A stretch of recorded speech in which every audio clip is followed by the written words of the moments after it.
Okay, so I'm just uploading this video to talk you through what you've been learning last week about Saudi Arabia, an oil producing country. So I thought that this video might help you to understand it better. So I suppose since Saudi Arabia have discovered their oil, it's brought them great wealth. So we've been looking at the impact of this, the good and the bad.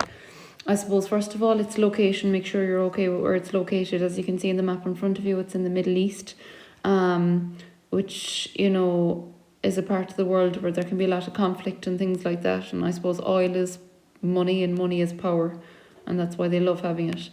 As you can see close up here, you can see the location of Saudi Arabia.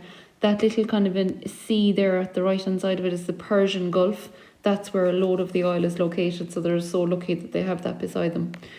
So it's an oil producing country and it's mostly desert land. As you can see in the background, it's all desert land, and all those big buildings in front of you in the picture there are oil terminals where they're storing the oil. It contains 1/4 of the world's crude oil, so it contains a lot of the oil available in the world.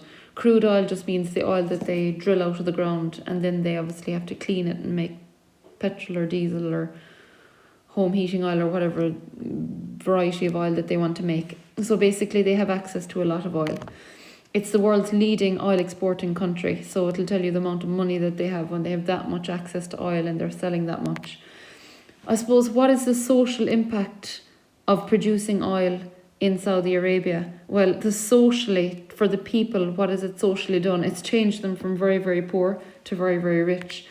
Before they discovered the oil, they were a nomadic people, which means that they were basically farmers. They travelled around from region to region in the desert looking for any bit of vegetation or anything at all that was growing, somewhere to graze their animals, looking for water for their animals, mostly camels.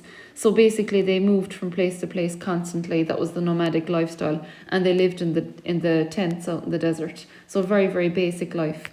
Then they discovered the oil in the 1930s, and that just totally changed their lives completely from there on. So as you can see in the pictures in front of you, before oil, very basic nomadic lifestyle out in the desert, to after oil, you can see high-rise buildings and skyscrapers. So since they discovered the oil, it's become one of the world's richest countries. You can see the fancy sports cars and everything in front of you. There's no end to their wealth, and they love to display that too. Since they discovered the oil, I suppose a lot of people got jobs. So when people get jobs, they're earning money. So their standard of living has improved. A person's standard of living is your access to food, clothes, water, healthcare, education, etc. And they have excellent access to all of them. They have lots of employment, not just in the oil industry, but they have lots of employment in jobs and supermarkets and shopping centres, hairdressers, barbers, beauticians, teachers, you name it. There's jobs in engineering, everything. So they have access to modern schools, and they've built modern schools, which is an excellent for their people to access that modern education. They've built modern hospitals, excellent access to healthcare there. Lots of expensive shops and shopping centres were built because they have now got the money because they're working in the oil industry. So they've spare cash, they can buy a lot of goods. Can buy all these gold jewellery worth a fortune. They can buy and drive these luxury sports cars. Build beautiful buildings. Their architecture is absolutely fabulous. They want to build the biggest and the best hotels, as you can see in the pictures. So socially, it has really improved their standard of living, and they really show a great wealth. The lifestyle of those nomads changed dramatically. They went from being extremely poor to being plunged into extreme wealth. So they abandoned the desert and they moved to the urban areas. They moved into cities.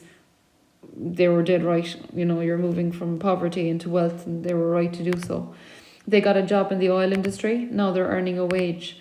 They replaced their camels with jeeps and SUVs and fancy sport cars. They moved from the desert tents into modern air-conditioned homes and apartments. And you can see in the pictures, they're absolutely beautiful. So they even had so many jobs in the oil industry that they had to bring in, we'll say, migrants to fill in a lot of that work. So they got people in from Egypt, Pakistan, Bangladesh looking for work. And that was good for them. It was good for Saudi Arabia because they got people working in the oil industry so they could produce more oil, make more money. It was good for the migrants because it possibly brought them out of poverty from Pakistan and Bangladesh and gave them work and gave them money. I suppose just for migrants moving there, it is a culture shock because they're a very, very strict country. It's Islam religion. So the Muslim people would sometimes, a lot of the time in Saudi Arabia, they follow a very strict form of Islam. So no pork allowed to be eaten, no alcohol can be consumed. The king rules. Women have very few rights. It's illegal for an unmarried man and woman to be together in a public place. Women were only allowed to drive in June 2018. They have to be completely covered up. They recently only were allowed to take part in the Olympics. They're generally not encouraged to take part in sport. It's very much a man's world over there. Very, very few women work outside the home. You even have to, if you want to get a job, you have to prove why you need one, you know. So it's very, very strict. Women can be discriminated against in court. So it's a tough kind of a lifestyle. I'm just going to scroll on now to the rest of the presentation because you don't need a lot of that.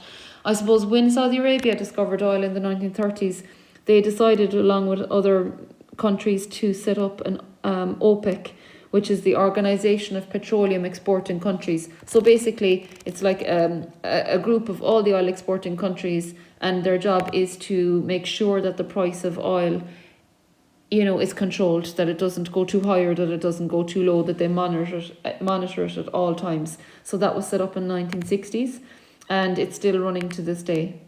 I suppose we've looked at the social impacts, how socially discovering and producing oil has affected people. They've gotten really wealthy and they've got a great standard of living.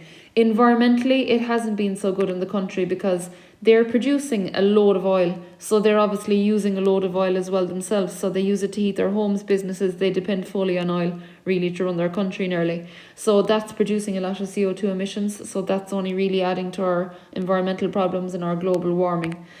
Economically, it's been both good and it can be bad as well. Economically, I suppose they make 133 billion euro a year selling oil to other countries and exporting it. Like, that's worth a fortune to their economy. However, if it does happen, the price of oil does drop. It's happening at the moment on account of the coronavirus because a lot of factories are shut down across the world. So if the factories are shut, they don't need oil. So if they don't need oil, they don't need to buy it from Saudi Arabia. So Saudi Arabia don't need to produce it. So they're losing money. So the price of oil has dropped drastically low. So what happens then is if they're not producing oil because there's no demand for it, they have to leave people go and they lose their jobs. So that means then that people are unemployed and that puts a strain on on the country. You know, you have to support those people, I suppose, give them social welfare. I suppose on the other side, the plus side as well of the economic impact of producing oil and discovering it is it has created a load of jobs, and that's good. You know, when things are going good and when the price of oil is good and high, people are in work, but when the price of oil drops, they lose their job. So I think that's everything. I hope